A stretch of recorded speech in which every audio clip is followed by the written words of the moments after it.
Well, my research is about the emergence of social neuroscience and the role of the brain in contemporary society. So I'm interested in the way in which neuroscientists have begun to conceive of the human subject and of social relationships. So they try to explain things like love and friendship by reference to our brains and the way that our brains work, but also things like how we make economic decisions, like why do I prefer Coke to Pepsi, and how does branding work when it gets down to the level of chemicals in our brain.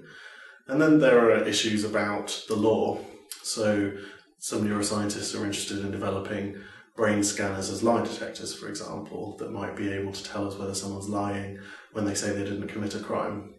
But also about whether we're morally culpable, to what degree can we make responsible decisions for ourselves. So might there be reasons why we're not able to make those kinds of decisions, and what does it mean to say that we have responsibility and free will in what we do anyway. The other side of my research is about how everyday people living their everyday lives think about themselves in terms of their brain. There's a kind of neuroeconomy now. You can buy drinks that are designed to help you improve your brain. And that brings on a certain idea of responsibility, a kind of neural responsibility. We have to take care of our brains. So there are brain games, brain training games to sort of stave off the decline of brain illnesses. I got interested in this question of neuroscience because for a long time I've been interested more generally in what kinds of subjects we are, what kind of statement it is to say that I'm a human being. What does that imply about my relationship to other human beings and the way in which society is organised? And I've been interested in the sociology of neuroscience as part of the broader story of the sociology of the human subject, in particular because my work is interested by the status of science and technology in contemporary society. So we're increasingly kind of techno-cultures, moderated, mediated, facilitated by different kinds of technologies, whether that's the internet or whatever. But also we make government decisions increasingly based on scientific expertise and evidence. And neurological evidence started to figure in discussions about education and policy and economics and law. And so I became more interested generally in how neuroscience might be reshaping the way that we think about human life and social interaction.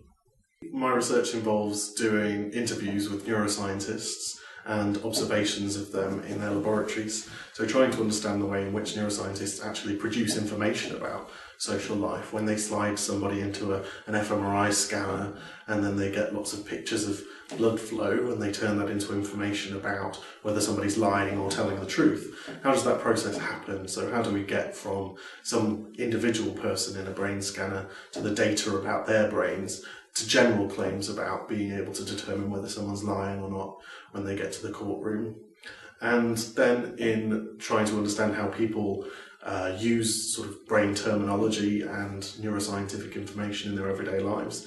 That involves ethnographic methods of interviewing and observing focus groups out with people who are not neuroscientists. My next project is about Alzheimer's, or more generally dementia, and the way in which neuroscientists are trying to describe the failure of the self. So what we see as sort of the loss of our memories of our lives and the changes that occur as one suffers dementia in the way that we relate to each other socially. So I'm intrigued by the way in which neuroscientists might account for social behaviour and the self in that context, and what that means for people who are suffering from dementia. And in that respect, I'm interested in how people who've been diagnosed with memory diseases in terms of their brains live with that information. How do they make sense of the failure of their brains in their everyday lives and care?